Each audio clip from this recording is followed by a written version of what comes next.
Hello, everybody. Sorry if I've been doing a lot of these in the form of streams lately, but I don't know. I just find this a bit easier sometimes. I guess there's not as much. I have more performance anxiety recording these as videos, ironically enough, than doing it live. So there's a topic I wanted to cover, and this is something that I think we have to start thinking about. Let's take just a quick look at Donbass, although we aren't really looking too much at what's going on. So it looks like if we even just look at this from a couple days ago, Russia's making pretty consistent progress since the beginning of August. By all accounts, the Donbass front is collapsing.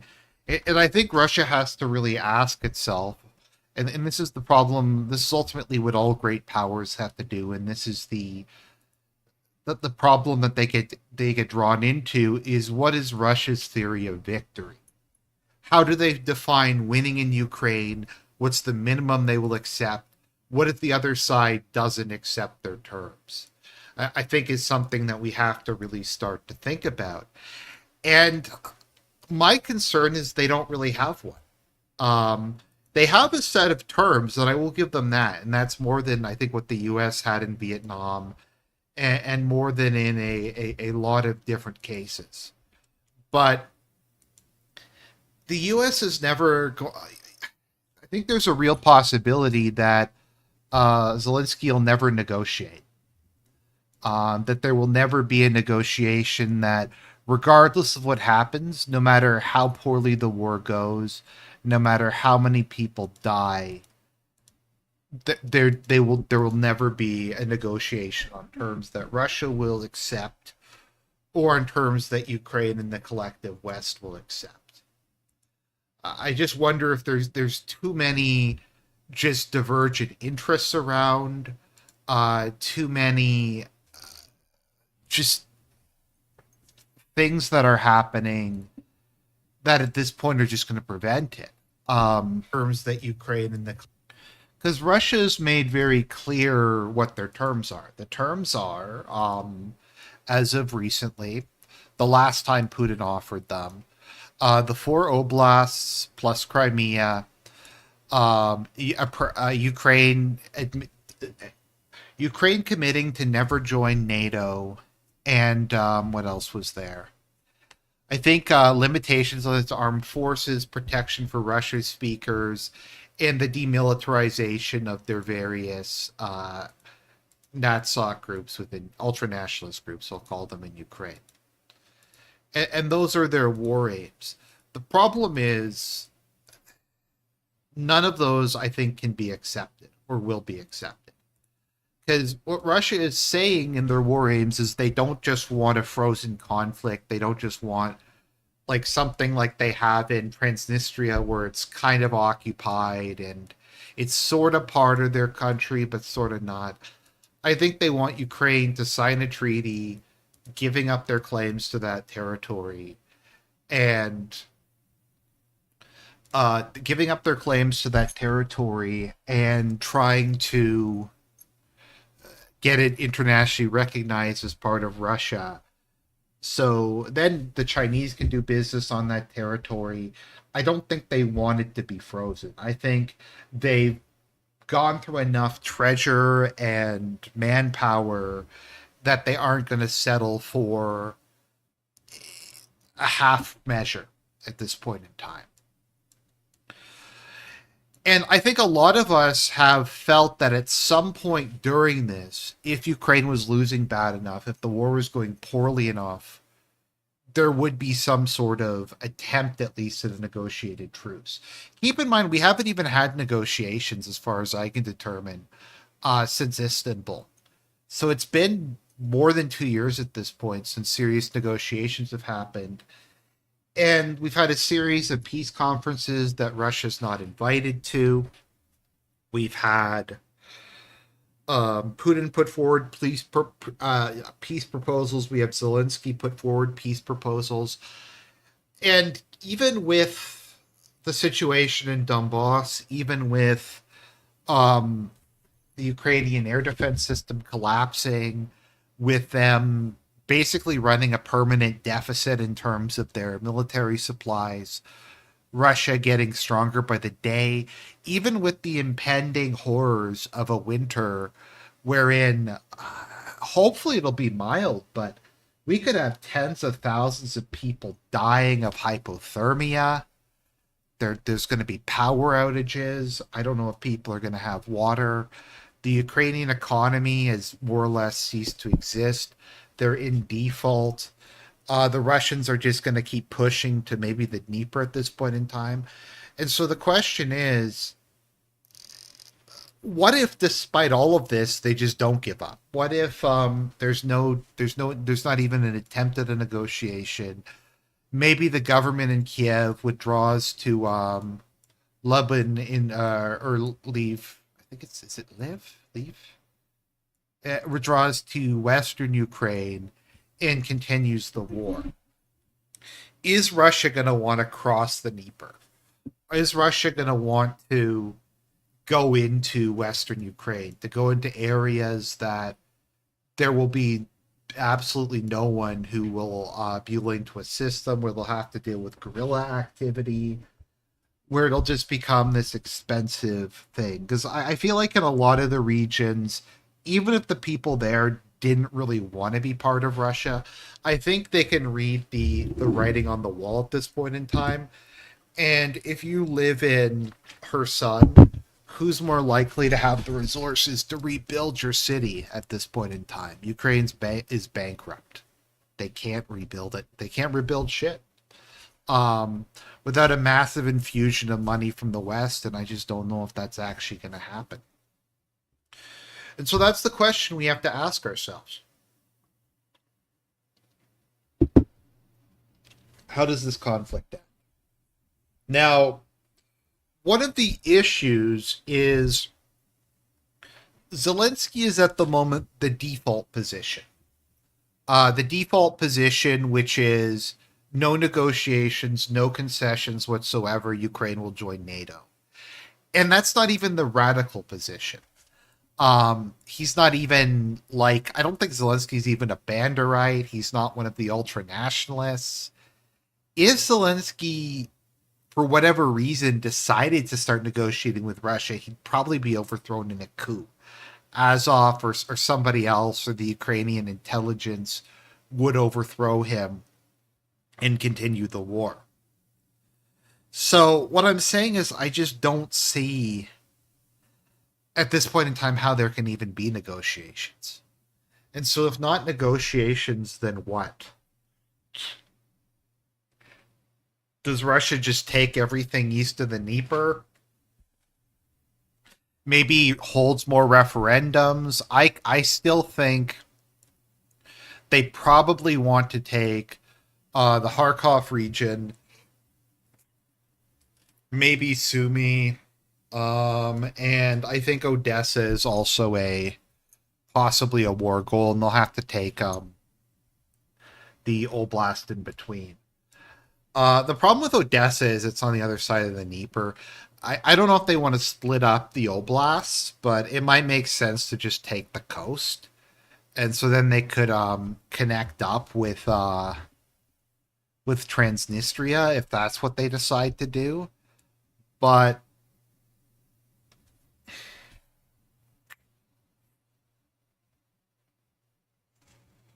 I don't know. If that's the goal, is they're just going to dismember Ukraine? Because I just don't think America, Europe, and the collective West will ever accept a neutral Ukraine with no NATO membership. So that's where we're at the moment. So I think it's possible that they could maybe annex a couple more territories or set up some sort of client regime in eastern Ukraine, eastern and central Ukraine. I just don't see a scenario in which they go into Western Ukraine. But then again, if they don't go into Western Ukraine and they allow the current government to continue to exist in some form, eventually they might just decide to let them into NATO. They might eventually just decide, okay, we have the oblasts in the west. Um, Maybe we'll just let those into NATO. Um, and we'll pretend that the frozen conflict isn't even happening. So I don't know. That's one thing. Um, Russia overrunning all of Ukraine, setting up a client regime in Kiev, and basically just providing military support and this turning into another Afghanistan, I think is another possibility. But I just don't know what Russia's theory of victory is at this point in time. What do they consider to be of winning? I mean, they have a goal, but the goal is not enforceable. It's not something that the US, the EU will ever agree to. Trump's not going to agree to it. Like, people talk about how Trump is going to give up everything. What Trump is going to do, and this is what we've talked about, is um is tell basically give Russia an ultimatum that they either have to freeze the conflict, or he's going to just start flooding Ukraine with as many weapons as he possibly can. I don't think he's going to accept the permanent loss of territory. I don't know. Who knows? It's come out that Trump basically, when he's in his last administration, the military almost did like a soft coup against him. I don't know if they threatened him or they made some nonsense up, but they didn't let him withdraw from Afghanistan or Syria. So even if he wants to disengage from Ukraine, the US has a politicized military at this point in time, so I don't even know if they'll let that happen. I doubt the EU is going to let that happen, even though Germany is basically slowly pulling out of the whole thing. Do they do what Macron said and they start sending in NATO soldiers, and once they send in the NATO soldiers, they try to build a line of defense to try to bait Russia, so Russia can't go forward, or they'll kill NATO soldiers and they'll trigger Article 5 or whatever it is and start World War III. So I don't know.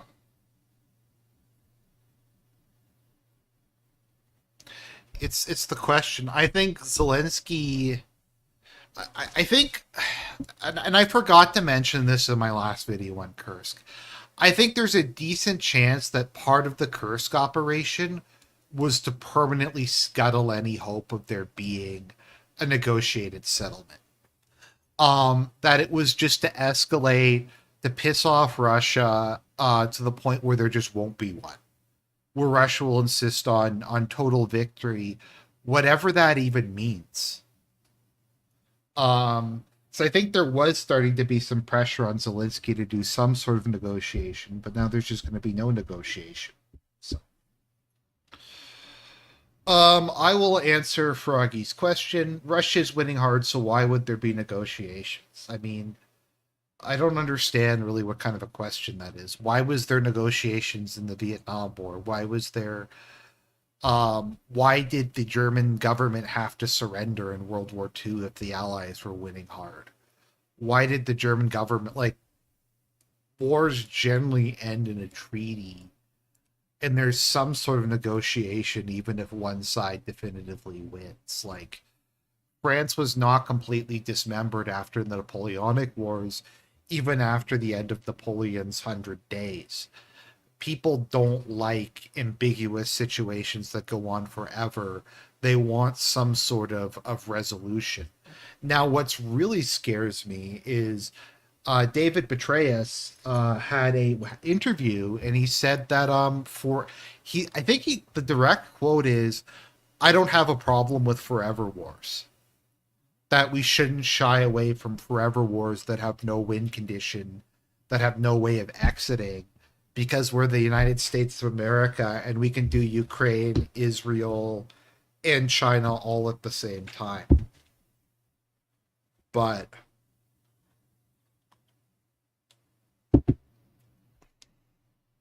I mean, once again, Froggy, I don't know if you're trolling or not. I just answered that question earlier, that Russia doesn't want to have to deal with occupying the western half of Ukraine, where the civilian population is hostile to them, and it'll just drag on for decades.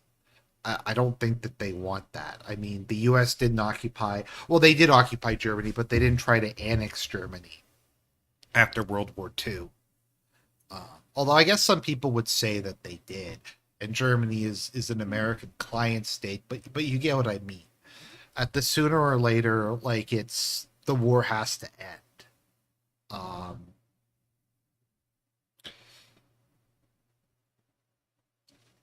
but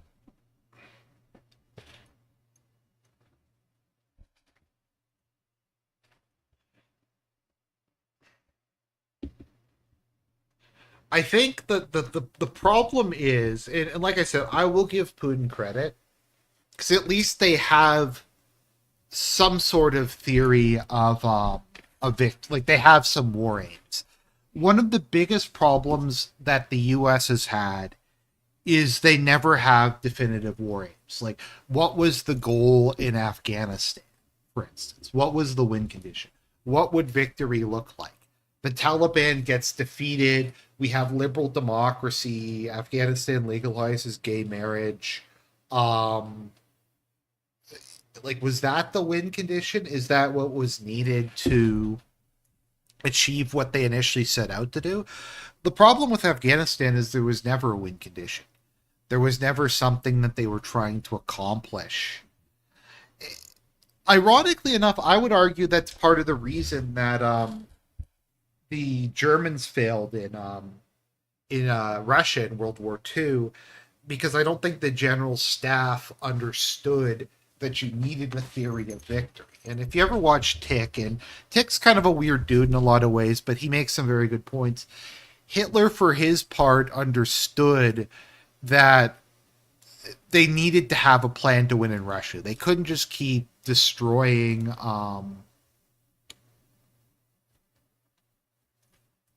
They couldn't just keep destroying Russian armies indefinitely.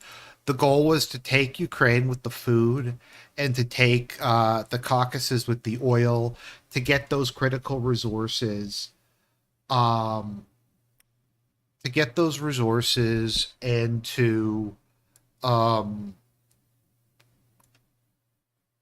uh, collapse the Soviet economy and the Soviet government. Like, I don't think that the military understood that.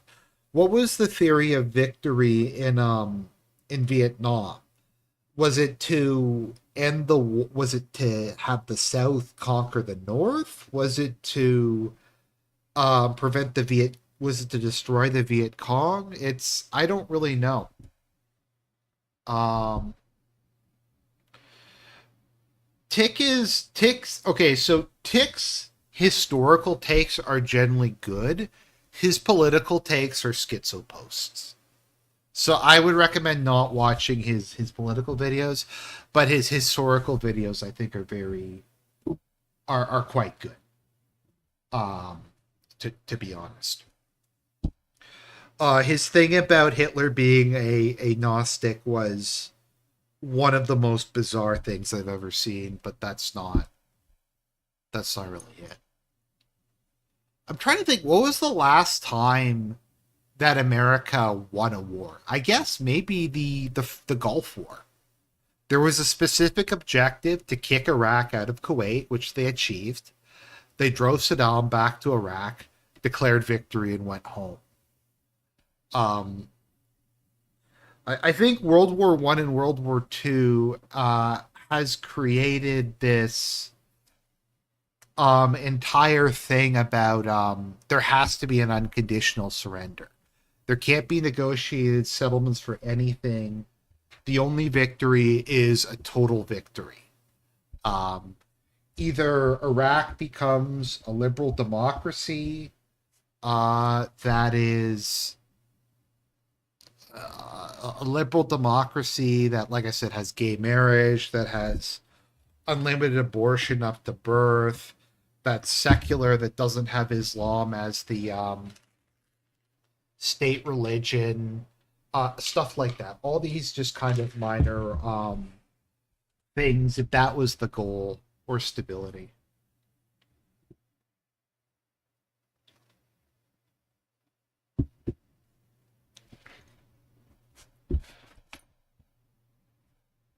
No, I would disagree, Jim. I mean, I think that you could say um, that I think the Korean War was ultimately successful. Korea's become a developed country. It's been a loyal friend to the United States. Did they achieve their stretch goal of the entire Korean peninsula? No, but I think it turned out pretty well. Um, there was a eventually a goal. South Korea was holdable. South Korea was pro-American. It didn't want to be communist, and they were able to accept they weren't going to get the rest of the peninsula. They declared that, and I think that Korea didn't get their entire goal, but they achieved at least some of their goal. I think the World War II, largely the Americans won that. They managed to defeat Japan. Japan is now a friend of America, a big trade partner. Um, they beat Germany. Uh, I think they achieved. You can argue that, but my point is, there was at least some sort of a goal there that Germany would surrender, and then they would do regime change, or Japan would surrender and they would do regime change there. Now, whether you think that's right or not, that's kind of beside the point. But they eventually came up with something. Um, World War II, you can argue that they just participated on it. It's like saying Brazil won World War II. I don't really agree with that, but um, well, I like to say America's like the Ralph Nader of World Wars. They sweep in at the last minute and ruin it for the side that's going to win. Um, I think without America, Japan would have. I don't know if one in the Pacific is, but Japan wouldn't have been defeated in the Pacific. Um, I think in Europe, I don't know how much land lease actually helped because I've heard varying things. The narrative was it did help, then the narrative was it didn't help, but then the narrative that I heard from Tick that I think made a lot of sense is that they provided a lot of important food aid to the Soviets, and logistical support, like in the form of trucks and stuff like that. But we're getting completely off topic. It's not really what I'm trying to say. So I'm not sure. I don't really know at this point in time what they're gonna do in Ukraine or what the Ukrainian government's gonna do. So I don't know. What do people in chat think? What do you think is going to be the conclusion to this war? Is Russia going to set up a puppet government? Stuff like that. So, like with regards to land lease, sorry, just I'll just talk about that for a second while people take a minute to respond. I think people forget the Russians actually really like the Sherman tanks. There's some kind of like meme that they hated them. I think they actually gave them to their elite guard units. They liked that quite a bit. They liked the aviation fuel. They provided really good trucks, radios, stuff like that. I think also they delivered a lot of food. Keep in mind, Ukraine was overrun at that point in time, so their main breadbasket was under German control, and a lot of the agricultural labor had been drafted into the army. So I think they were on the verge of a famine. Once again, I just I'm pushing back a little bit just for the sake of argument against the narrative that it was entirely Russia in World War II. So Chiu says Russians are afraid Putin is going to fumble in the negotiations. Yeah, if you look at a lot of the black-pilled Russians, it's not that they're going to lose; it's that they think Putin is going to screw the whole thing over.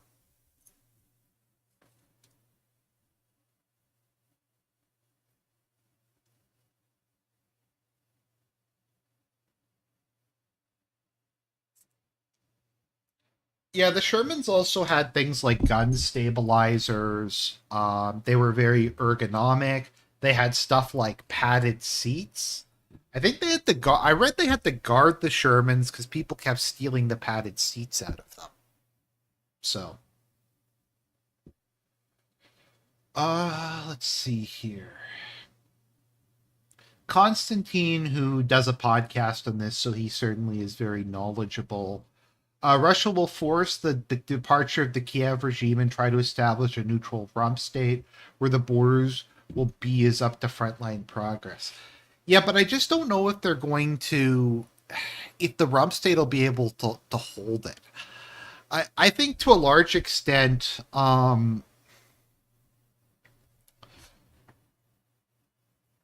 think to a large extent, Russia, and once again, just the people in the chat who keep saying this, I don't. There's like only a couple people I've ever blocked on this channel. YouTube just blocks a lot of comments and a lot of messages, and there's nothing I can do about it. It's I'm not censoring you. Like I said, there's maybe like five people I blocked, and they're all. It wasn't because they disagreed with me. It's because they were super belligerent and spam, and stuff like. But yeah, I almost think Russia would prefer to have a neutral rump state, rather than like a Russian puppet state. That might actually be more helpful to them because Mongolia is kind of really nice the way it is. Somebody made the joke on Twitter that Mongolia has an infinite money glitch because it's between two superpowers.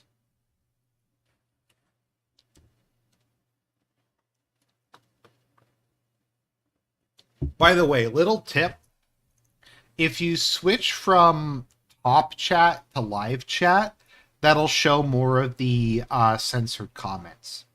Just a bit of advice. Also, if you switch to under the comments section, if you switch to newest first, that will also show some of the uh,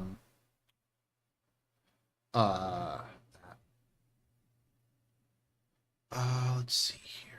Okay, let's look at this. Okay, so Russia.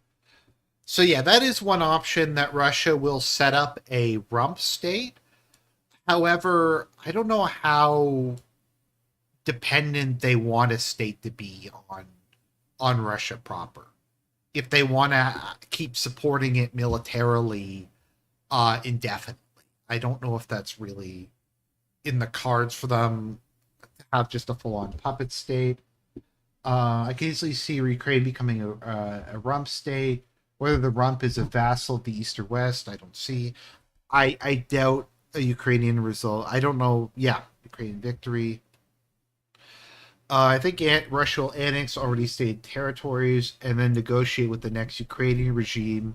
They will force to be neutral, can't join NATO, limited military buildup. Yeah, maybe they yeah, like you said, they impose a neutral government and they just negotiate with it. But I don't know if anyone's really going to accept that. I mean, maybe BRICS will, but the West will never accept that. Um, like even if, and I've said this in the past that I think the referendums were rigged in the Oblasts. I do think that Donetsk and Luhansk would have overwhelmingly voted to join the Russian Federation, as did Crimea. I think they rigged it to make it like a ridiculous margin, but I think they would. Even if it had been had under full international observation with no irregularities, America never would have accepted the results of it.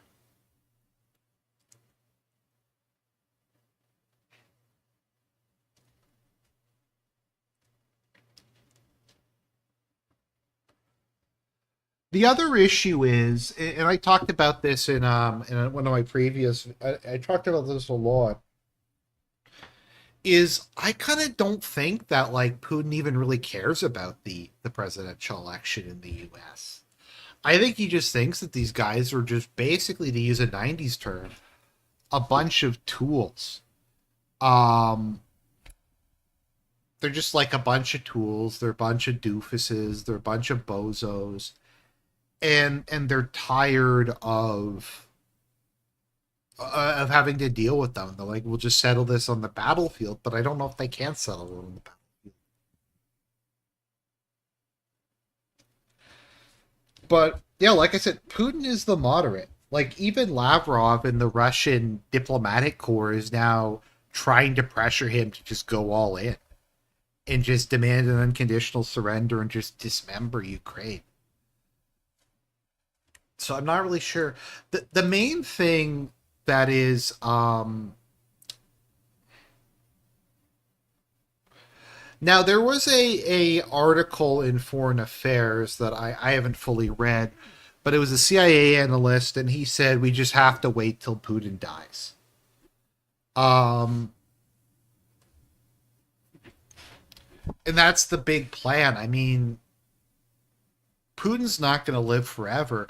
I don't see any signs that he's in poor health. He might retire at the end of his current term, or try to or die in office, but you're going to have at least probably another presidential election in between then. You're going to have a string of elections throughout Europe. And I talked about how they don't matter, and to a certain extent they don't. But Germany is having major economic trouble. The UK is. I think France is. Are they going to be in a position when Putin goes to restart this whole thing and give Ukraine the same level of support they did? A lot of the stuff they gave Ukraine was stuff that they had stockpiled over decades. They can't replace it in uh any kind of fashion. The LARP that the Russians have said is they want to partition Ukraine with Poland and Hungary, which, like I said, is I think 100% a meme. Also, why do they think that when Putin goes, the next government in Russia will be any more amenable? That it'll be some liberal democracy, that they will pull out of Ukraine and give America everything they want. Like hope is not a strategy. It's not. Maybe it is when it comes to the salvation of your soul. Maybe that's a strategy there. Is to have faith that Christ has died for our sins, and that by believing in him we may never ourselves truly die. Maybe that is a valid strategy, but it's not a valid strategy for a war. Um, let's see here. Putin almost certainly has a successor who isn't revealed because of the pretense of democracy and for said successor security. I mean, once again, when we talk about democracy in Russia, it depends how you define democracy. If we mean free and fair elections, then no, Russia is not a democracy. If we mean that the government represents the popular will, then yes, it is. Western opinion polls I've seen, and these are conducted by like American NGOs, are pretty consistent that Putin has like a supermajority of support in the country, that people back his policies. His approval rating is what, in the 70s or 80s or something like that. I don't think there's really any question there. I don't think there's so.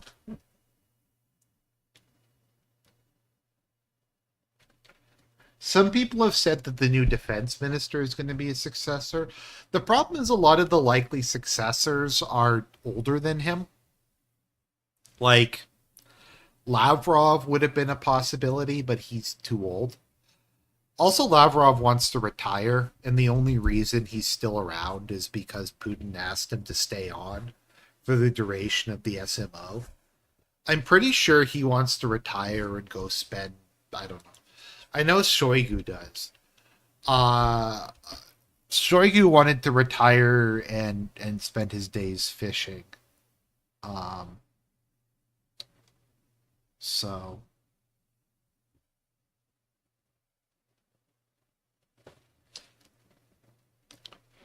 but yeah, I don't really have an answer. I just thought I'd bring it up because we're getting to the point where this might actually have to happen.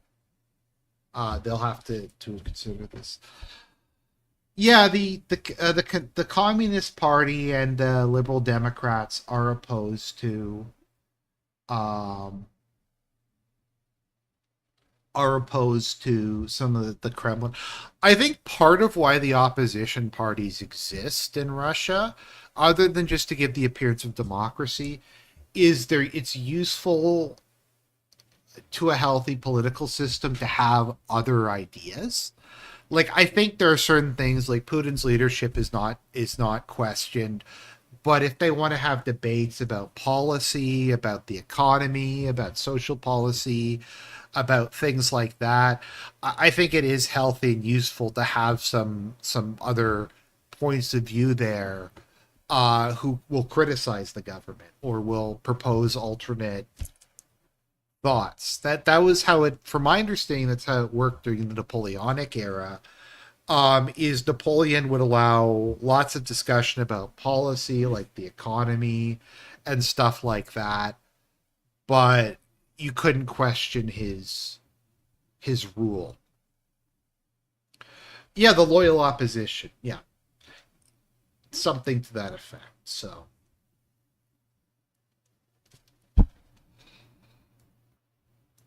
anyways, I don't think I really had that much else to say. I'm not sure if anyone really had some additional comments.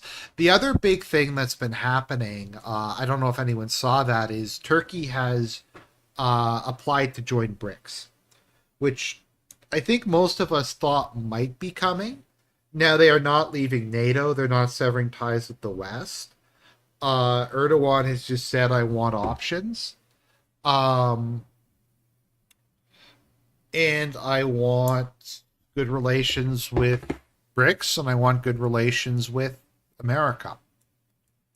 So it's looking like that's going to be Turkey will probably join BRICS. I'm not sure who they're going to include in the next round for BRICS. Maybe I think Vietnam is a possibility. I think Turkey probably. Um, I think Algeria. Um, Maybe I don't know. Maybe Cuba or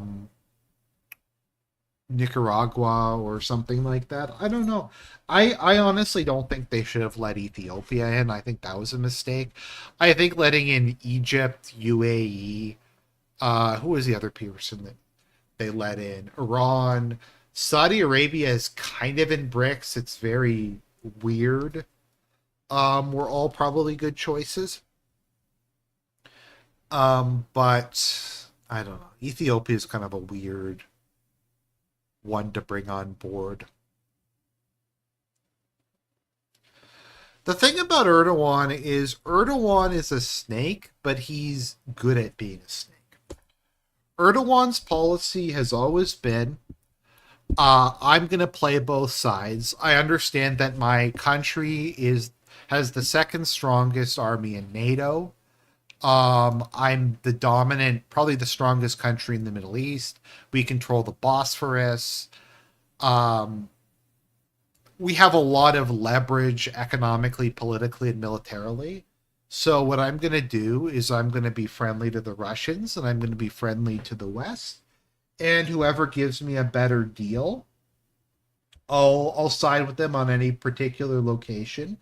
And if one side offers me a good deal, then I'll go with them and I'll go to the other person and try to bid up the clock. So that's I think largely what Turkey has been doing. So, anyways, I think that mostly concludes it. I hope you found it interesting, some food for thought. If I come up with some more uh, specific ideas, then I'll go with them. By the way, is there any interest in me watching the June the King documentary on stream of DSP? The only reason I'm not going to do that is because it's like 3.5 hours long, and that would just be really long, especially with commentary. But we can always try it. I have a fair amount I could probably say about it. I haven't watched it yet, once again, just because of how long it is, but just something to keep in mind. Anyways, everybody,